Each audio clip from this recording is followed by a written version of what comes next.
Welcome to the Five Writers 5 Minutes podcast and YouTube, where five writers share all their top tips on writing books, writing stories. I'm Tristan Bancks. I'm Lian Tanner. I'm Deborah Abela.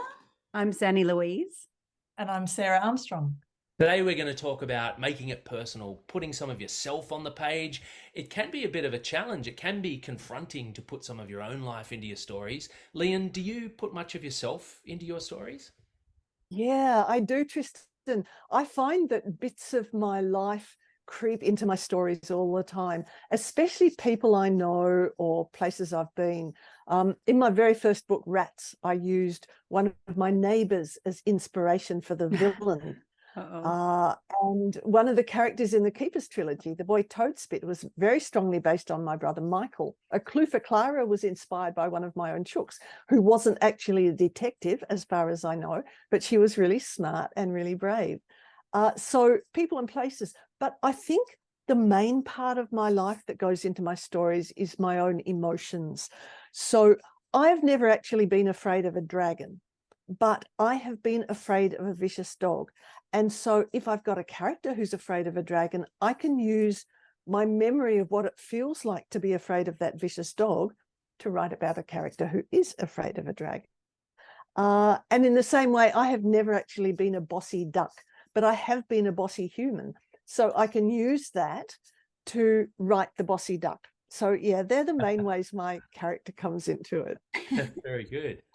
You are a bossy, lovely human, Liam. Of course. Yeah. And I write a bossy, lovely duck. That's true.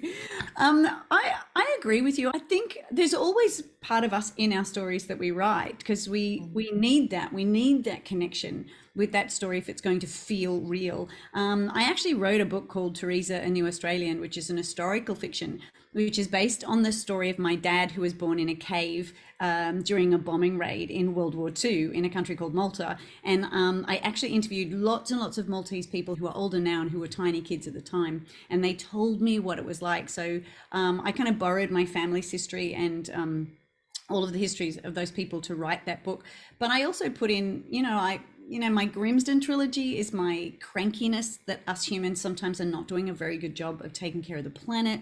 And that really fired up that book. And then of course I added sea monsters and flying machines and girls who are good with swords and the Book of Wondrous Possibilities. It is seriously my love letter to how books save me if I'm feeling depressed or lost or sad or a bit cranky about something. So yeah, I think, Lian, I'm like you, it's more my input into my books is the emotion mostly.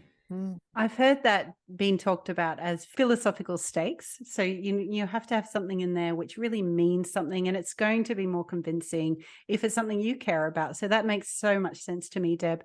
And I think it's definitely the same for me. And it was the difference between when I was trying to write a novel. So I'd written a couple of novels, but none of them had those personal stakes in it. So it wasn't until Queenie and Seven Moves where I wrote truly from the heart and truly from something very personal, something I cared about deeply. And although all the characters are fictional, the setting's fictional, the moves and all of that are fictional, the feeling and the essence is real. And so now that was like unlocking a magic door. I know what I need to go into a story to have enough juice there to be able to write, 40, 50,000 words. I have to care about it, and it has to be personal. And so I love this topic because it's everything for me.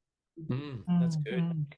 I think that the part of myself I bring to characters is often just the way I see the world and the kind of questions I have about the world. And these are all things I used to think about when I was the age of the readers of my, books, Big Magic and Magic Awry, which, sort of 8 through to 12, right? And I was, really interested in parallel universes and that idea that we can make a decision and head down a certain path, or something can happen to us and head us down a certain path.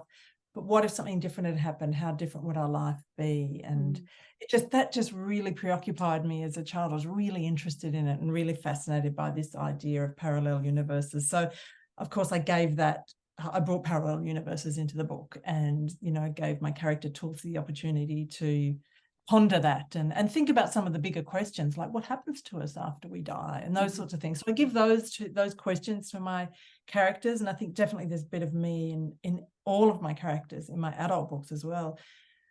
my dog Louie appears, and in fact, all you appear in Big Magic. So I draw from my own life in that way too. So if you ever read Big Magic, you have to spot where all these guys are. And of course, you drew on my trapeze abilities, which was nice. That's right. You are a extremely good trapeze artist.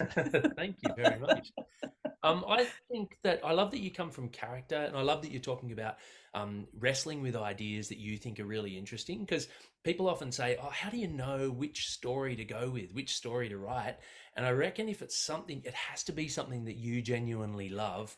You can be writing for a readership and you can think, oh, well, 12-year-old me would have liked this. But unless you have stakes in the game right now, I really don't think you can stick with it for however long, the year or 2 years or 5 years or whatever it might take you to write the story.